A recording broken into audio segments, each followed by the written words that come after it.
Ayan, malaki na po yung aking mga talong na nilagay ko sa paso. Ayan, ganda po niya, no? Napaka-gilas niya.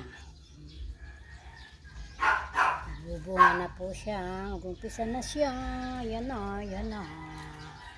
Ang ganda po ng aking mga talong. Ayan mga sir. Ayan o. Ayan, para po mayroon kayong gulayan. Ganyan lang po gawin nyo. Ganyan mo. Bulaklak na siya. Ayan, may rambutan ako. May rambutan po yan. Ayan po ang aking mga halaman. Meron po akong mini garden dito. Mini garden vegetable. Ayan. Bakit yan? Ito. Kulitis. Kulitis. Ayaw pa nilang harvestin. Yan, meron po akong binudbo dito na papaya. Then, katanim po yung sayote.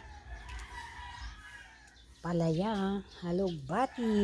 Ayan. Ang palaya sa taas, halugbati sa baba. Kaya meron ko 2 pirasong kamatis. Diba?